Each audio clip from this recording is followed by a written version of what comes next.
from that process you've described there, sort of tying in Venner, EPM to other areas of the transformation, what does that all look like in terms of outcome? People using this system, and how does it affect or solve business problems? Yeah, that's an interesting one because I think where there's a lot of benefit for prospects, for clients, is starting this conversation early. So even just take that question, like even pulling that kind of one step back, what's an effective way to get the best results from a tool like that is in my opinion, and one of the things I've enjoyed about being part of a team that is able to engage in multiple phase projects where we are able to have kind of longer conversations with the client is really understanding their own internal business landscape. So, like I say, understanding the data flows, understanding the process flows, understanding the people, right? People, process, information. That's really kind of the three pillars of what we're trying to solve for. And I think that it's a little cliche, but half of the solution is asking the right question, kind of thing, being able to focus in on the right areas. So where I think they get the most value is not necessarily jumping right in and say, well, I need a budgeting tool, I need a forecasting tool, I need an account rec tool, whatever it may be. I think it's taking that one step back, being able to socialize that internally with other stakeholders. I've been been a part of a number of kind of, let's say, very good initiatives that started with a great idea, but then once it gets socialized internally, that shifts quite a bit. So as I mentioned before, finance starting to really shift into that, where it's not just the person bugging you for expense reports. Well, they're not just going to bug you for that. Now they're going to bug you for all of the information in your department, becoming a true partner that way. So where you're able to get more people involved early on, understanding that there might be some operational impact, understanding that there will be executive initiatives or goals that might be affected by being able to implement a solution like Fena, or Power BI, or a data lake, or whatever it may be. Getting that and getting people on board and tying that to organizational goals, and it could be at any level, right? It doesn't necessarily need to be all the way at the top. It might be at the VP type initiatives, might be at the director type initiatives, but getting alignment internally, and also ensuring that the scope is discussed as well. Well, certainly, this is where, conversations with firms like ourselves, and others can certainly be very helpful, because there's a number of times where we'll get into some of these conversations and, well, they might be quite keen on, I need to buy this type of tool to solve this problem, right? I need to buy, let's say I need the consolidation tool because I'm doing all of my topside adjustments, outside of the system, and, there were errors, this, side, the other. It's very difficult to audit the typical challenges there. Well, looking at the magnitude of the problem, right? Maybe instead of buying the $100,000 solution that kind of does everything, maybe when you distill it down, maybe it's really just kind of a $10,000-$20,000 type problem, right? Really where the gap is, it's really here. It's not every single kind of benefit that you might get out of that solution, because maybe that wasn't really where the issue was, right? So again, that's kind of the old price versus value type discussion. Where are you going to get the most value? And I think socializing that internally, because sure, there's great information on the internet. ChatGPT is getting much better at helping prospects, well, and vendors, understand the landscape much better. It's always going to be specific to your business needs, right?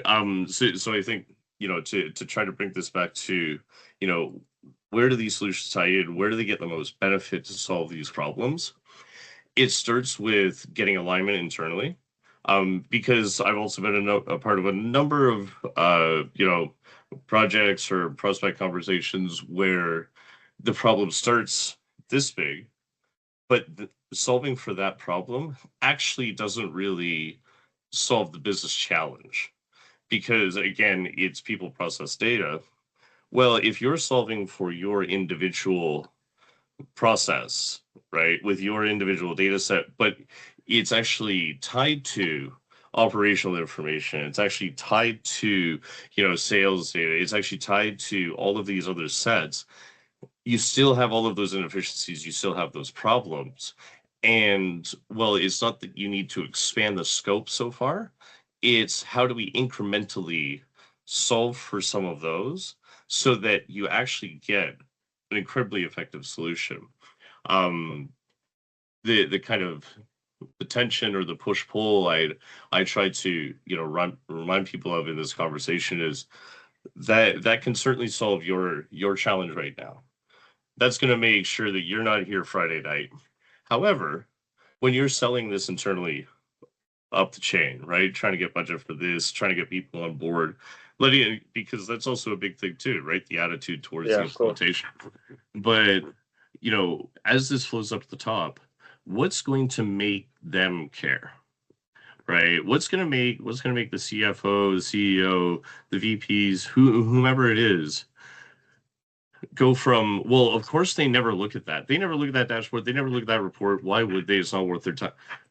Well, can we develop something that would be, right? Can we get to a spot where they do care about this, because now you're bringing value that they didn't even know about. You solved the problem that they might have been thinking about, but didn't know how to articulate it internally. And that's where having those conversations, socializing that, and then talking to organizations, like a services shop like ourselves, and as well as the tech vendors. It is important to get a better understanding, and of course doing your own independent research, because at the end of the day, everybody has their own interests. So make sure that you're doing your own homework as well. But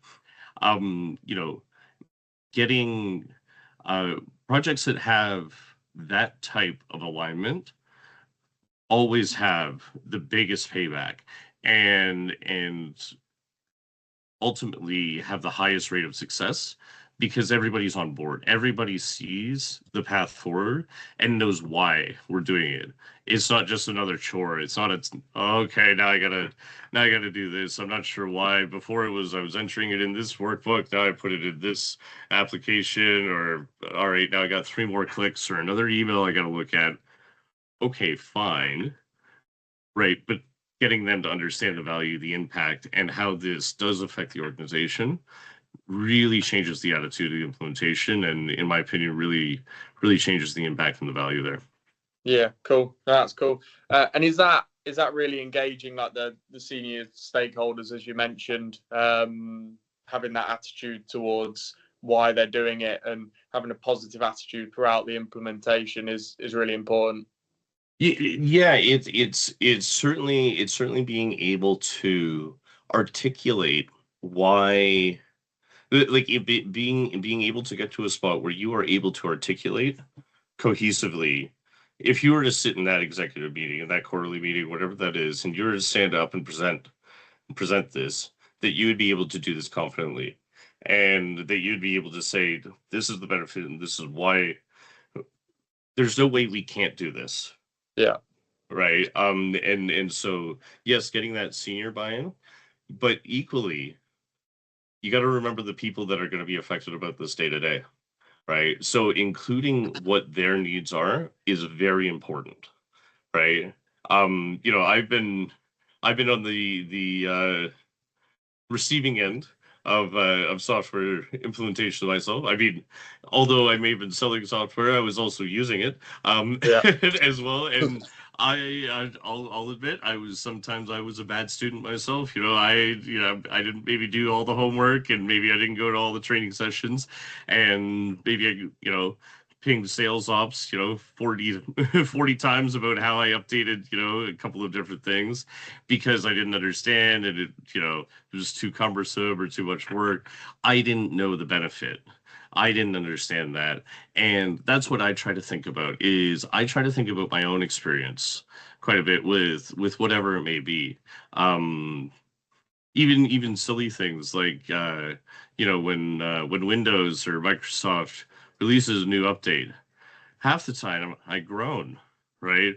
Yeah. Oh God! Like I just learned where all the buttons were, 3 weeks ago. Why is everything all messed around? And oh goodness, now I have to learn all this again, right? Well, you think about that, when a company rolls out, a new app that you got to use, or okay, now we're going to put everything on SharePoint, or whatever it is.